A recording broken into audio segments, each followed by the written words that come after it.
Good morning. As we all know, the entire world is going through the toughest situation ever.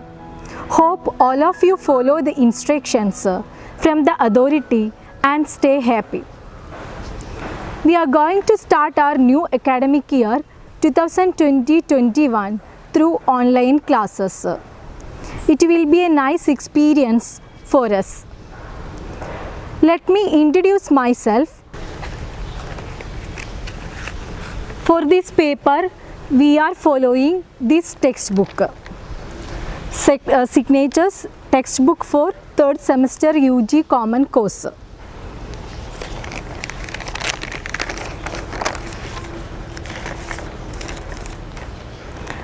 Signatures expressing the self, it is our general paper.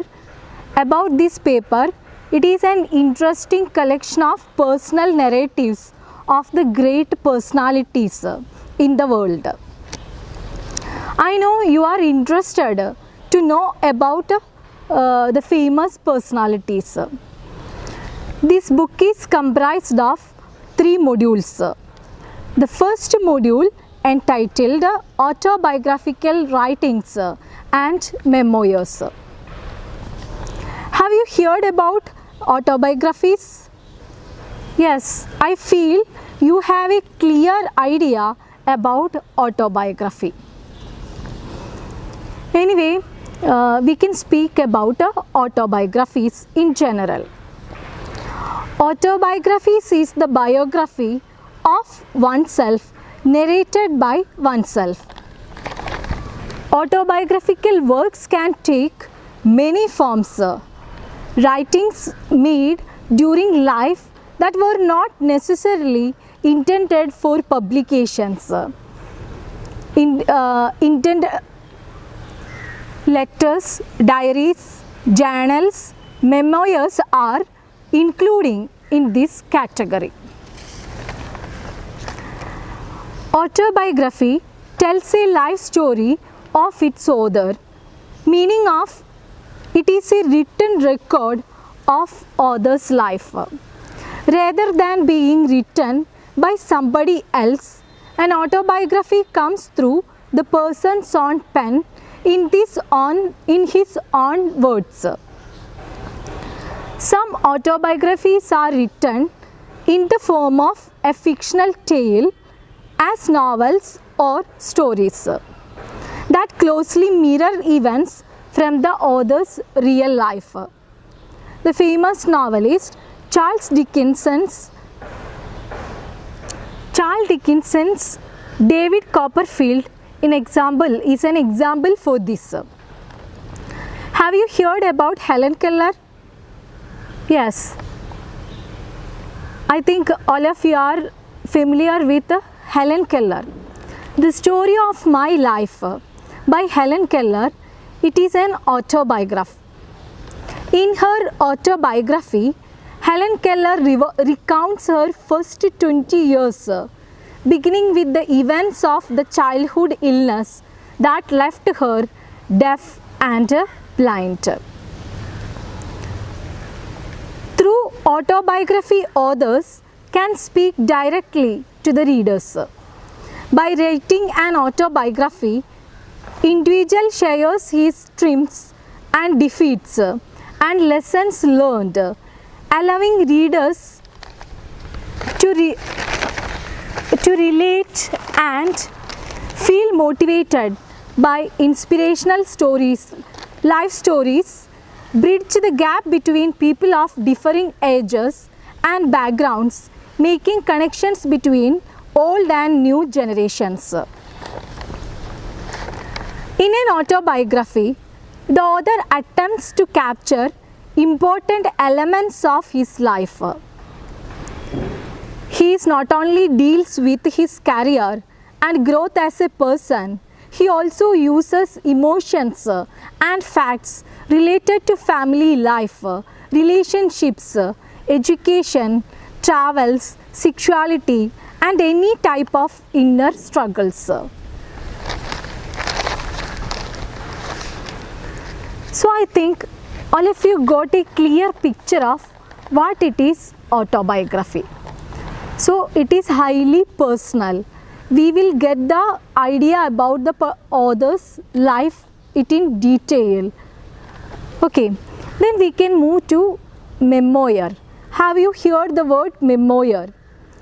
Then I already mentioned earlier, we can see that memoirs, it is also the part of autobiographies. Then what is memoir? Memoir is a record of memories and particular events that have taken place in the author's life. In fact, it is telling of a story or an event from his life, an account that does not tell the full record of life. So, definitely through the memoir, we will get the idea about author's particular life incident. He or she is speaking about his or her personal incidents which is very close to their heart. Then we can find out the differences between autobiography and memoir. In essence, autobiography is a chronological telling of one's experience, which should include phases such as childhood, adolescence, adulthood, etc. I already told you Helen Keller's autobiography. It is the best example because she is speaking about all the life incidents it in the correct order.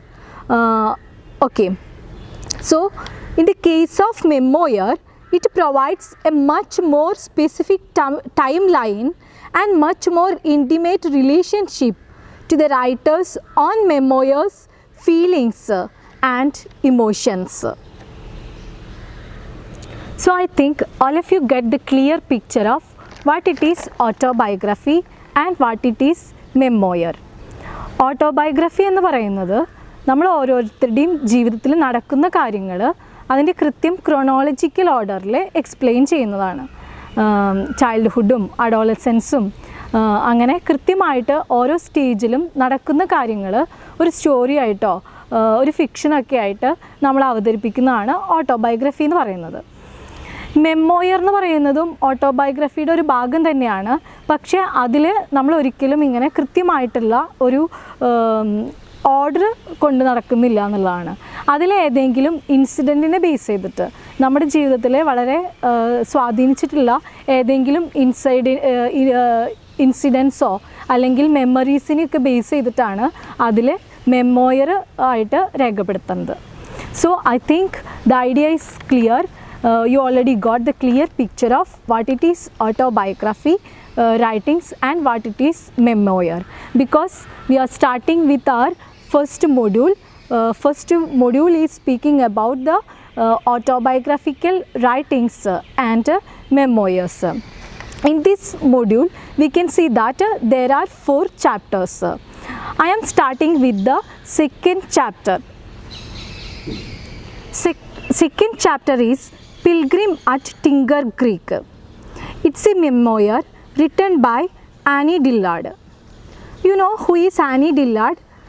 Annie Dillard is a very famous American writer.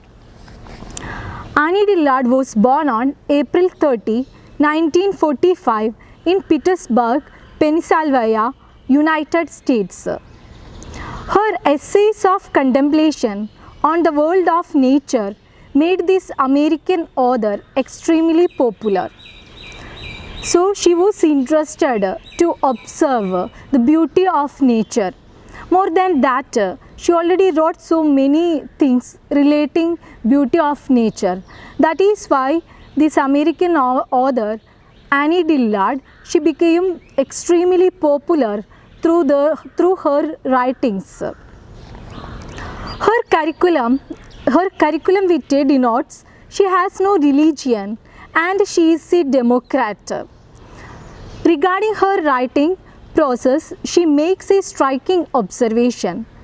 I do not so much write a book I sit up with it as dying friend. I hold its hand and hope it will get better. Annie Dillard is simultaneously a poet, naturalist, novelist, essayist, critic, theologian, and singer. Then I told you, she revealed that she didn't follow any religion, and more than that, she is a poet, she is a naturalist, novelist, essayist, critic, and also theologian. Theologian means a person who is an expert on theology. Theology means study of religious. She was also a very good singer. Her prose is richly poetic and densely philosophic. When she writes, strange things become familiar and vice versa. So she had a great magic in her writings. When she is writing, we can see that the strange things became familiar, but vice versa also. Even we think that we have a clear picture about the particular subject, but when we go through the writings of Annie Dillard, we feel that it is strange. It is strange to me. Then, like that, her writings, it is richly poetic and densely philosophic. About her famous work, in Pilgrim at Tinker Creek, Dillard looks at the marvels of nature and searches for God. Then let us speak about her famous work, Pilgrim at Tinker Creek. This book details the narrator's explorations near her home and various contemplations on nature and life. Then I told you she is a naturalist. So she is interested to visit her nearest places, and she has the habit to watch all the things in nature very closely. Dillard began writing Pilgrim at Tinker Creek in the spring of 1973, using her personal journals as inspiration. In Pilgrim at the Tinker Creek, Dillard looks at the marvels of nature and searches for God. Through this book, we can see that she is a real lover of nature. At the same time, she wants to connect God with nature. She is trying to search for God through nature. She is undertaking a pilgrimage into nature and observes nature with a microscopic eye. That is the another speciality of Annie Dillard. Even she is interested to watch all the minute details in nature, and she enjoyed to observe the nature very closely. This book has been described as a naturalistic classic. It portrays the personal experience of Dillard during a whole year in her neighborhood in Tinker Creek. So actually she took 1 year to complete this book. In addition, the details of nature, she also added her personal details in this book. She carefully crafted this by observing and researching the natural world. So, we discussed here the book of Annie Dillard, that it is Pilgrim at Tinker Creek. She started to write the book in a beautiful spring of 1973. It is based on the nearest place of her house. It is Tinker Creek. She has the habit to reach that place in early morning, she started to watch all the things in nature very closely. At the same time, she wanted to connect it with God. And we can see that she takes 1 year to complete this book. She also added her personal details, personal memories along with it. So I think all of you get the clear idea about Annie Dillard's book Pilgrim at Tinker Creek. It is a memoir of Annie Dillard. Then about her family, Dillard was the eldest of 3 girls, and as she claims in her childhood memoir, had great affection for her parents, having enjoyed a very joyous childhood. She recollects, "My mother had given me the freedom of the streets as soon as I could say our telephone number. She used to read a wide variety of subjects such as geology, natural history, entomology, epidemiology, poetry, and so on." From these words, we can feel that she was very happy with her family. She got the freedom from her parents, especially her mother. She was very supportive to her.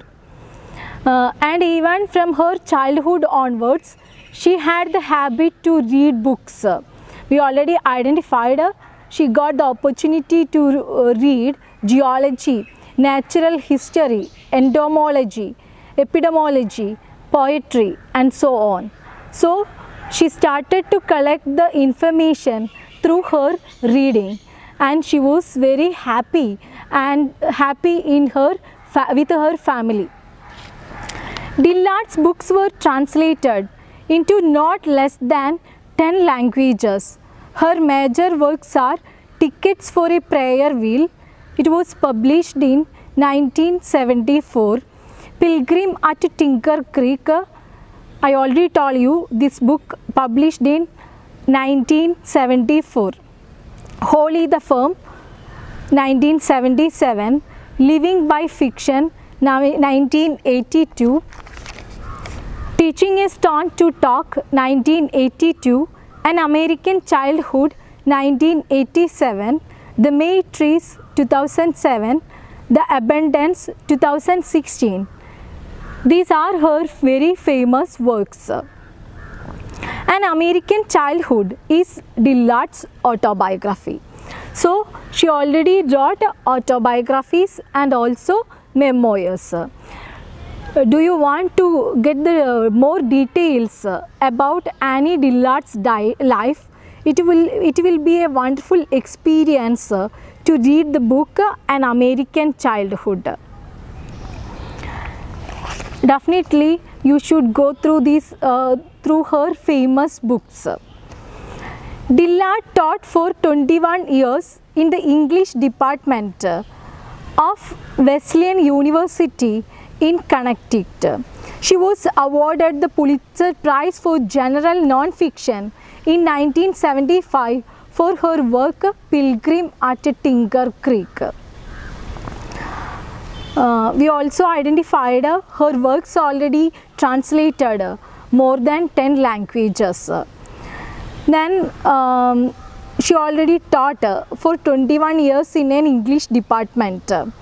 About her famous work Pilgrim at Tinker Creek, it was awarded the Pulitzer Prize. The book has been described as a naturalist classic. Annie Dillard says that initially she had thought this book would be read only by a few monks, but after the book won the Pulitzer Prize for General Nonfiction, it reached a much larger audience. Even when she wrote this book, she expected it will not get a reach among public. But when the book won the Pulitzer Prize, after that the readers started to read it. It got the worldwide attention. Dillard has been described as a perfect antidote for an epoch defined by mass attention deficit disorder.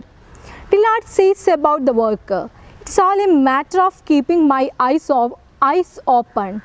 She could wait patiently and passionately for hours for a glimpse of a muskrat. And I told you, she is a lover of nature. She has the habit to watch all the minute things very closely. That is why we are saying that she had a microscopic eye, and she watched each and everything in this world, living and non-living things, and she started to include all these things in her writings. Pilgrim at Tinker Creek is an exciting meditation on nature and its seasons. It is a personal narrative revealing the writer's exploration during a whole year on foot in her neighborhood in Tinker Creek in Virginia. She examines, interrogates, and experiments with clinical precision, providing microscopic details of the hitherto unheeded moments in the natural world. Then I already told you, she spent minimum 1 year to complete this book. Every day she visited the Tinker Creek and she watched all the things very closely, and she recorded all the details in this memoir. At the same time, she also added her personal things, and she started to connect God with nature through this beautiful book. As the strange drama of life gets enacted before our eyes, we are directed to see afresh and muse about the Creator's vision and purport. As she attempts to decode the enigma of the water bug sucking the life out of a frog, or from the praying mantis laying eggs after deforming the male, or from the monarch butterflies which hatch and carry the smell of the previous seasons with them before migrating to the south. Through this book, we will get a clear idea about the life of a butterfly, and the how the bug sucking the life out of a frog. Like that, she shares all the life cycle very clearly.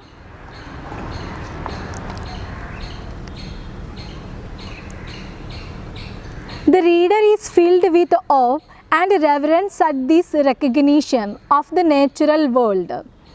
Dillard was greatly inspired by Thoreau's Walden, but unlike Thoreau, in The Pilgrim at Tinker Creek, Dillard does not discuss her memoirs of the past. Her motives are the house she lives in or people around her.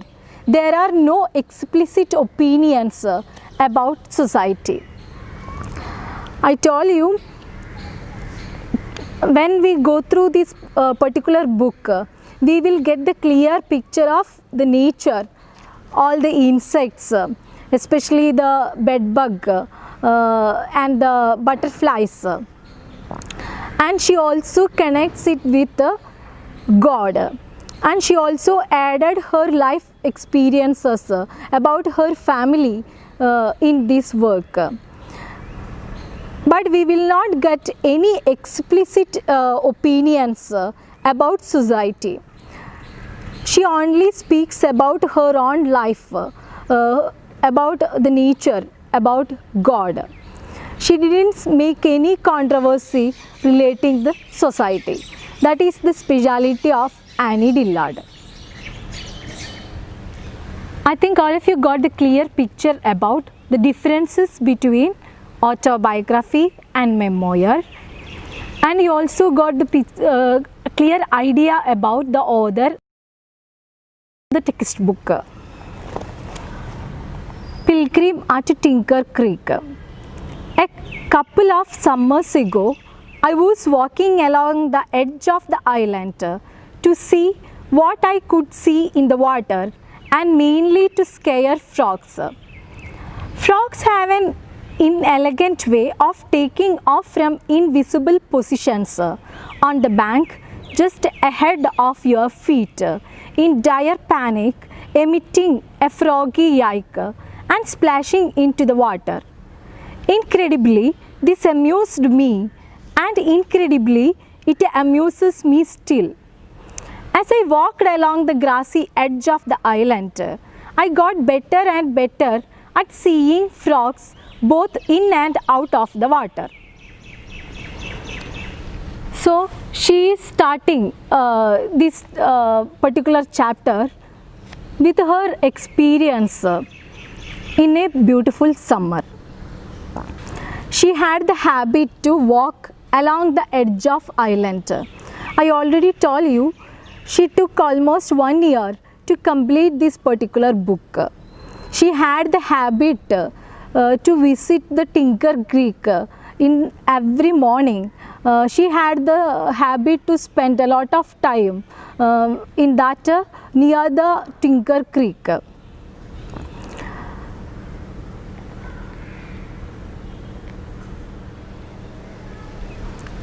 Okay, then she reached at the edge of the island. She started to observe all the things who living in that island. So suddenly she noticed a frog. We already know that frogs have an inelegant way of taking off from invisible positions on the bank, just ahead of your feet. I think maybe you have similar experiences in your life. When we are walking at night through a field, definitely the jump of a frog, it should be unexpected. So what will be our feeling? So that is why she says frogs have an inelegant way of taking off from indivisible positions on the bank. So when she is walking through that river bank, we can see that a frog suddenly jumped. Then she had the feeling of an irritation. Then incredibly, this amused me, and incredibly, it amuses me still. As I walked along the grassy edge of the island, I got better and better at seeing frogs both in and out of the water. I learned to recognize, slowing down, the difference in texture of the light reflected from mud bank, water grass or frog. Then she started to observe the frogs closely. Even she was afraid of frogs. She had a lot of experiences relating the frogs, but still she was afraid of frogs. And frogs were flying all around me. At the end of the island, I noticed a small green frog. He was exactly half in and half out of the water, looking like a schematic diagram of an amphibian, and he did not jump. Then we can see that suddenly she noticed a special kind of frog. It was a very small green frog. Then she was very excited to see that small green frog. It was exactly half in, half out of the water. So she started to observe it very keenly. Then she understood it just looks like a schematic diagram of an amphibian, and the frog did not jump at that moment.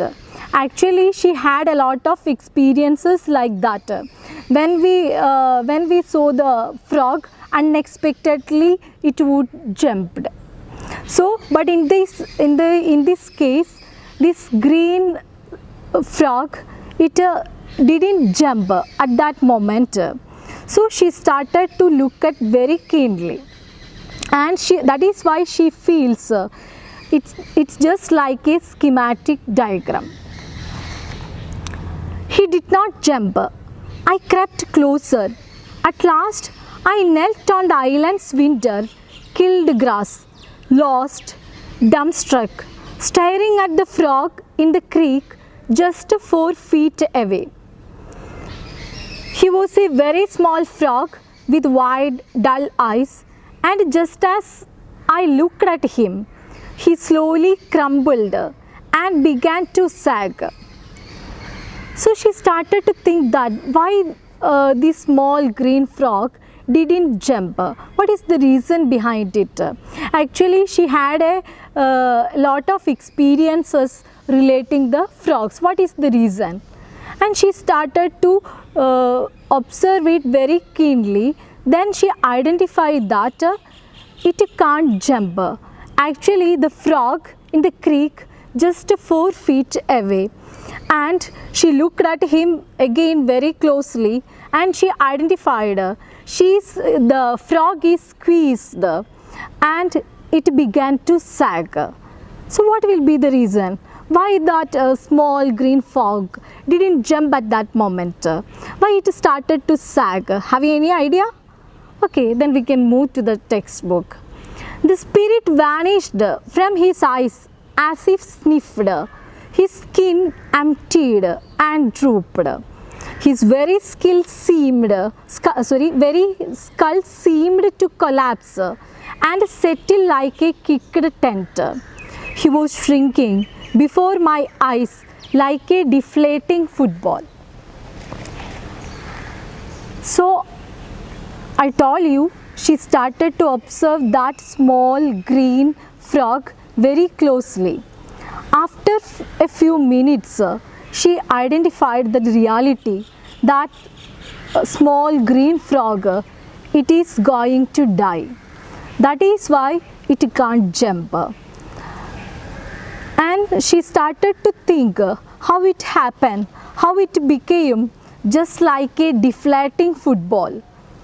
I watched the taut, glistening skin on his shoulders rock and drums and fall. Soon part of his skin, formless as a pricked balloon, lay in floating folds like bright scum on top of the water. It was a monstrous and terrifying thing. I gaped, bewildered, appalled. An oval shadow hung in the water behind the drained frog. Then the shadow glided away. The frog skin bag started to sink.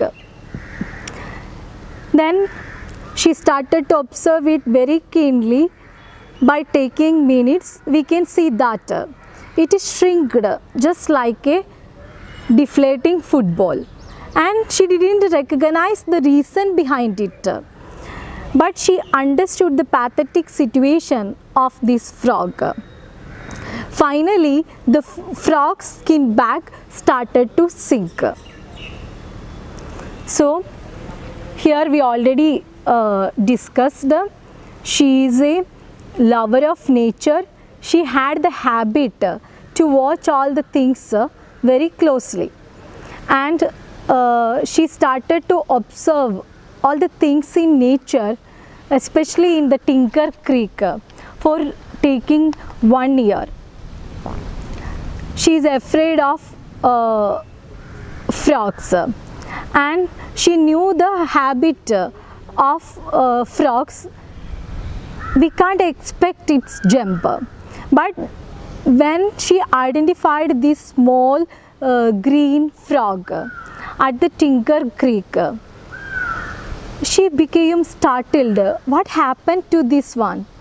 It is not jumped at that moment, and it became the deflating football. What is the reason? Anyway, at that moment, she couldn't identify the reason, but she understood it is dying. നമ്മൾ ഇത്ര നേരം സംസാരിച്ചുകൊണ്ടിരിക്കുന്നത് Annie ഡില്ലിയാർഡിൻ്റെ Tinker Creek, Pilgrim at Tinker Creek എന്ന അവരുടെ വളരെ പ്രശസ്തമായിട്ടുള്ള മെമ്മോയറിലെ ഒരു ഭാഗമാണ്. അതിൽ നമ്മൾ കണ്ടു കഴിഞ്ഞു Annie Dillard, she is a naturalist. She believes she wants to connect the nature with God. More than that, she is very interested to observe frogs. But ഈ ഫ്രോഗ്സിൻ്റെ കേസ് പറയുകയാണെങ്കിൽ Annie Dillard was afraid of frogs. അവരുടെ കുട്ടിക്കാലത്ത് മുതലേ അവർക്കത് ഉള്ളതാണ്. പക്ഷേ even she is afraid of frogs, she wants to observe it keenly. That is why she spent a lot of time near this Tinker Creek.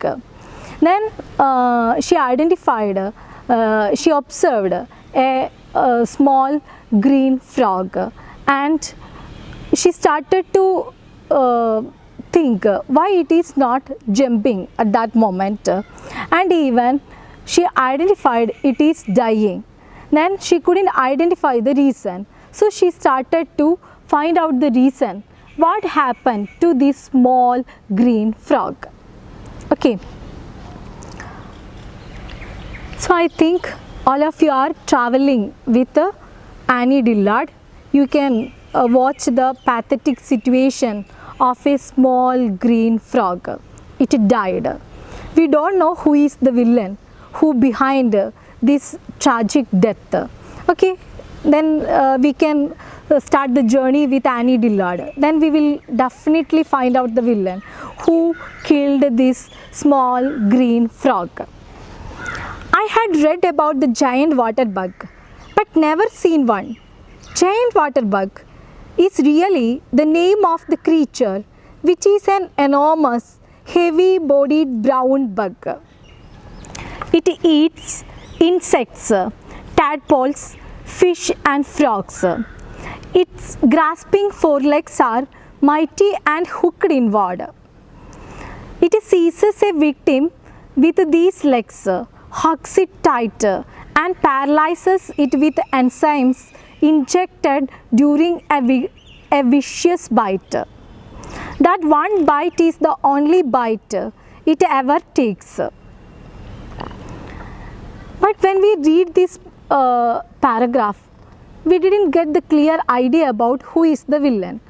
But suddenly she started to speak about another creature, that it is giant water bug. Have you ever seen a giant water bug in your life? Maybe you have seen bug. You are very familiar with a bug. Am I right? Okay. Anyway, giant water bug, it is really the name of a creature, and it is an enormous heavy bodied brown bug. It is very big. Its color is brown. Can you imagine the picture of a bug? It is very big. Its color is brown. It eats insects, tadpoles, fish and frogs.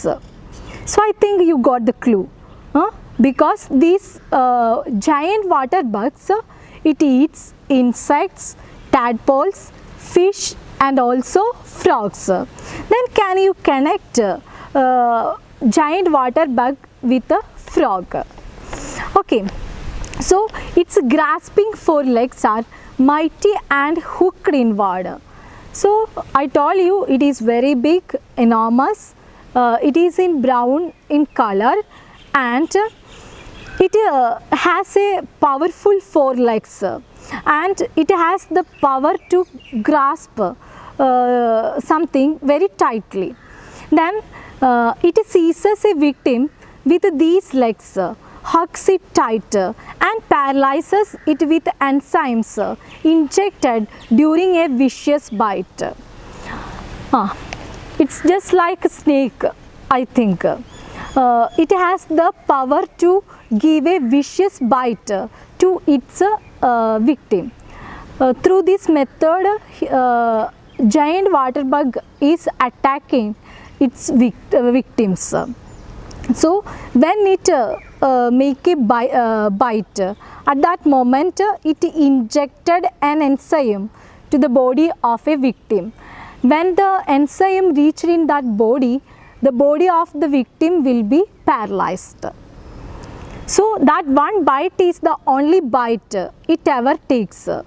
Through the puncture shot, the poisons that dissolve the victim's muscles and bones and organs, all but the skin, and through in the giant water bug sucks out the victim's body, reduced to a juice. But you know, this giant water bug, it only gives a one bite to the victim.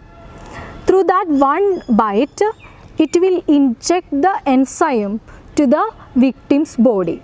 It is very powerful, and it is the very powerful enzyme. So it has the power to paralyze the body of victim. So it can't move. At that moment, giant water bug started to suck the whole content of the victim body, reduced to a juice. This event is quite common in warm fresh water. The frog I saw was being sucked by a giant water bug. I had been kneeling on the island grass when the unrecognizable flap of frog skin settled on the creek bottom. Swaying, I stood up and brushed the knees of my pants. I couldn't catch my breath.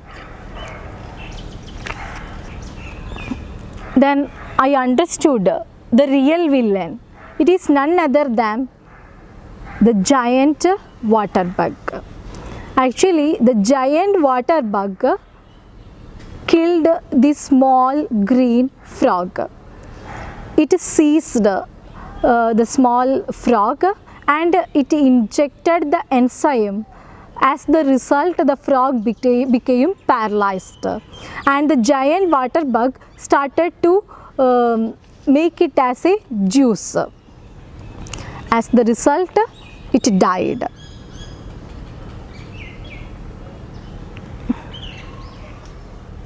So today we discussed the first module. Our module is autobiographical writings and memoirs. I think all of you got the clear idea about what it is autobiographical writings and memoirs. Then after that we started to speak about our author. Have you remembered the author? Yes, our author is Annie Dillard. She is a very famous American writer. And here we are studying her famous work, Pilgrim at Tinker Creek. It is a memoir. She also wrote autobiography, that it is an American childhood. We also spoke about in detail relating Pilgrim at Tinker Creek. Then after that we started the textbook. Through the textbook we already discussed about a small green frog, and we also identified a new creature, that it is a giant water bug. Then we also understood how the giant water bug killed a small frog. So all of you please read the textbook thoroughly. You please listen my audio video clip.